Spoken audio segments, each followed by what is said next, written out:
नमस्कार, मैं हूं राजेश। बहुत बहुत स्वागत है आपका हमारे इस खास बातचीत में और मुद्दा में। आज हम बात करेंगे कैसे बनेगी दिल्ली में सरकार, क्यों हो रही है इतनी माथापच्ची और आपके मंसूबे क्या कह रहे हैं।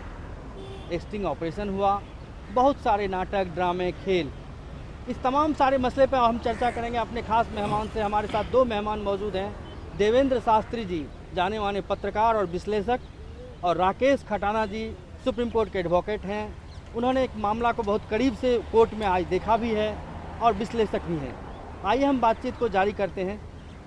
आप दोनों मेहमानों का बहुत बहुत स्वागत है हमारे इस खास बातचीत में।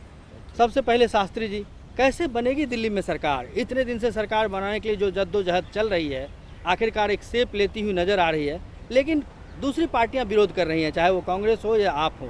तो किस तरह सरकार बनेगी ये? देखिए, बीजेपी को अगर इनविटेशन मिल जाता है तो वो तो बहुत सारी चीज़ें क्लियर हो चुकी हैं कि कांग्रेस और आप पार्टी के एमएलए जो है वो सपोर्ट देने के लिए तैयार हैं। लेकिन और सरकार भी स्वाभाविक है कि जैसे ही 2, 3, 4, 5 एमएलए साथ आएंगे तो सरकार बन जाएगी। लेकिन जो भारतीय जनता पार्टी का नरेंद्र मोदी के आने के बाद जो एक क्रेडिबिलिटी लोगों के अंदर थी, मैं ये मानता हूँ कि भारतीय जनता पार्टी भी आपकी तरह, जिस तरह से आपने कांग्रेस से समर्थन लेकर के गलती की थी, मूर्खता की थी, वैसी ही गलती और मूर्खता भारतीय जनता पार्टी करने जा रही है। लेकिन सरकार तो देखिए, ये जोड़ तोड़ की राजनीति जो है आज की नहीं है हमारे यहाँ, तो सरकार तो भारतीय जनता पार्टी बना सकती है, बशर्ते कि उनको इन्वाइट कर दिया जाए। जाने माने पत्रकार हैं, प्रिंट मीडिया से जुड़े हुए हैं, और उनका आज एक सुबह ट्वीट पढ़ने को मिला था कि ये बिगेस्ट मिस्टेक होगा बीजेपी के लिए, जिस तरह का मिस्टेक राजीव गांधी ने साहबानो केस में किया था। तो क्या आप सहमत हैं कि तकरीबन ये मामला वैसा ही होता जा रहा है? नहीं, इसमें बेसिकली क्या है कि पहले तो लेफ्टिनेंट गवर्नर ने आर्टिकल 239 AB पार्ट 1 के अंदर प्रेसिडेंट रूल लगाया। उसमें उन्होंने कहा कि आर्टिकल 239 AA के sub section 3A, 4, 5, 6 president rule के अंदर आगे सस्पेंड हो गए हैं।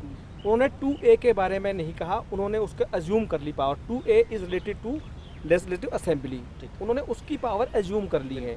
तो ये उन्होंने जो लेजिस्लेटिव असेंबली थी वो डिसॉल्व नहीं हुई थी, और ये डिसॉल्व इसलिए नहीं हुई थी कि वो एक तलाशने की कोशिश करते क्या कुछ ऑप्शंस हो सकते हैं। अब केजरीवाल ने पहले इसके लिए रिकमेंडेशन दिया। अब केजरीवाल जी समझते हैं कि रिकमेंडेशन का मतलब ऑर्डर करना है कि साहब मैंने तो रिकमेंड किया था, ये रिजॉल्व क्यों नहीं हुई। इसके बाद उन्होंने पिटीशन फाइल कर दिया सुप्रीम कोर्ट में फरवरी में। पिटीशन में ये कहते हैं कि साहब कांग्रेस गवर्नमेंट का एजेंट है एलजी तो, और ये तो कांग्रेस के जो दागी नेता है, जो सीएम है, उनको बचाने की कोशिश कर रहे हैं। अब ये तो उनका तो पुराना स्टैंड ही खत्म हो चुका है।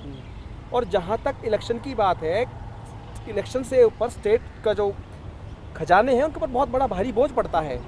और कोर्ट में भी आज ये बात हुई है, जब एएसजी साहब ने कहा कि साहब ये लेजिस्लेटिव मामला है, ये कोई कानूनी क्वेश्चन ऑफ लॉ नहीं है, तो कोर्ट ने भी कहा yes we are concern just about the formation of the government.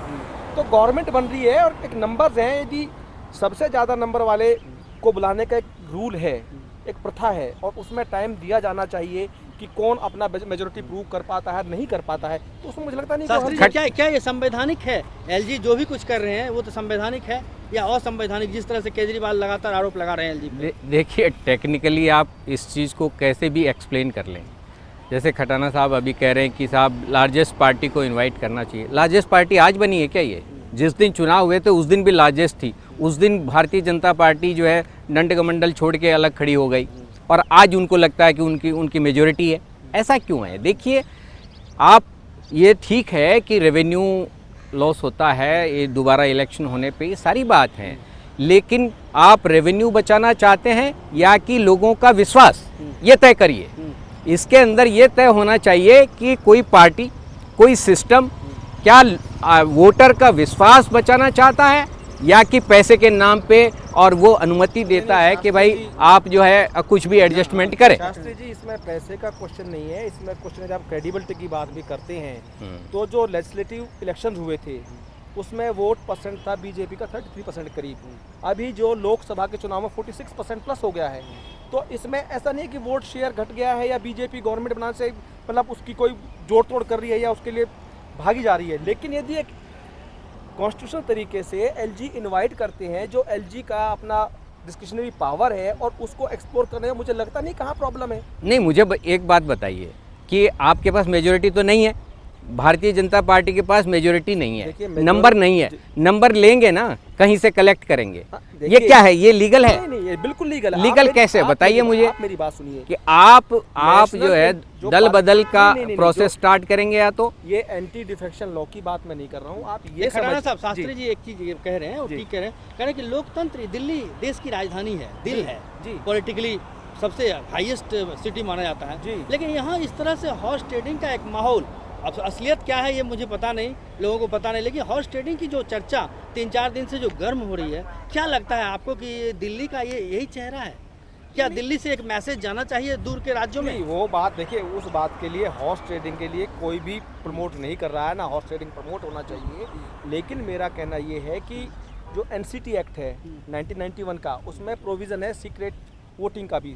Section 9 part 2 कहता है कि सीक्रेट वोटिंग आप कर सकते हैं ताकि आप डिफेक्शन से बच जाए। अब आप एक समझिए, एक पार्टी में पार्टी से बड़ा लार्जर इंटरेस्ट स्टेट का, कंट्री का होता है, तो यदि कुछ पार्टी के लोग फील करते हैं कि लार्जर इंटरेस्ट में स्टेट के और कंट्री के में ये है कि इलेक्शंस अभी अवॉइड किए जाएं, स्टेट के जो एक्सपेंसेस वो कम किए जाएं, तो उसमें प्रॉब्लम कौन सी नहीं, है? मुझे लगता है कि दिल्ली के वोटर्स को एक मौका मिलना चाहिए कि क्या कुछ लोग जो सोचते हैं कि सरकार बननी चाहिए और लार्जर इंटरेस्ट है, लार्जर इंटरेस्ट अगर दिल्ली के लोगों का है तो दिल्ली के लोगों से पूछिए कि क्या आपने जो मैंडेट दिया था उसके तहत क्या आप ये इस तरह की सरकार चाहते हैं या कि आपको फ्रेश इलेक्शन चाहिए। मुझे लग रहा है कि एक इस तरह का सर्वे हो या कि लोगों का ओपिनियन पोल हो या कुछ इस तरह का इलेक्शन कमीशन को या कि कोर्ट को इस प्रोसेस में जाना चाहिए कि क्या भारतीय जनता पार्टी जब पहले दिन ये मान रही थी कि वो सरकार बनाने के काबिल नहीं है और वो सरकार नहीं बनाएगी, तो आज कैसे काबिल हो गई नहीं बात ये एकाएक। नहीं है, बात तो ये है, देखिए मेरी बात सुनिए। ये लोगों के विश्वास को जीतने की बात है और मुझे लग रहा है कि भारतीय जनता पार्टी अगर सरकार बनाती है तो तय मानिए कि ये नरेंद्र मोदी सरकार के लिए बहुत ज़्यादा दुखदाई होगी। राकेश जी, ये जी, तो मैं रेफरेंडम वही- और मैंडेट यही तो आप मांग रही है, मैं आप वही आम मैं आदमी वही पार्टी भी कह रहा यही हूँ मांग कि रही है। आम आदमी पार्टी तो अबाउ लॉ है, उनकी तो आप बात ना करें तो बेहतर है। आप ये देखिए पिछली बार वो कैसे सरकार छोड़ के भाग के चले गए। जब उनको लोकपाल बिल लेके आना था तो एलजी ने कहा था कि आपको जो ये बिल पास करने के लिए आपने प्योर मैंडेटरी जो अप्रूवल है वो नहीं लिया है, लेकिन वो उससे भाग गए। वो कहते हैं कि साहब हम तो अबाउ लॉ हैं। अभी वो कभी रेफरेंडम की बात करते हैं, कभी वो कहते हैं साहब हमने गलती कर दी है। वो पिटिशन फाइल करने के बाद जब लोकसभा के चुनाव आए, वो खुद एक्सप्लोर करने की कोशिश करते हैं कि हम बीजेपी या कांग्रेस की सपोर्ट से दोबारा इलेक्शन लड़ लें। तो किस क्रेडिबिलिटी की बात आप वाले लोग करते हैं? आप ये देखिए, जिस प्लैंक पे वो आए कि उनका एक मात्र मुद्दा था कांग्रेस का करप्शन ही, उनका एकमात्र मुद्दा था कि कांग्रेस बहुत करप्ट हो चुकी है और उसके अगेंस्ट ही लोगों ने उसको मैंडेट दिया और उसकी सपोर्ट से आप सरकार बना रहे हैं। खटाना साहब, ये बात बिल्कुल आपकी जायज़ है। हम दोनों मेहमानों को थोड़ी देर के लिए रोकेंगे क्योंकि वक्त हो चुका रहा है एक छोटे से ब्रेक का। बने रहिए हमारे साथ क्योंकि हम ब्रेक के बाद फिर वापस लौटेंगे और इसी बातचीत को आगे बढ़ाएंगे।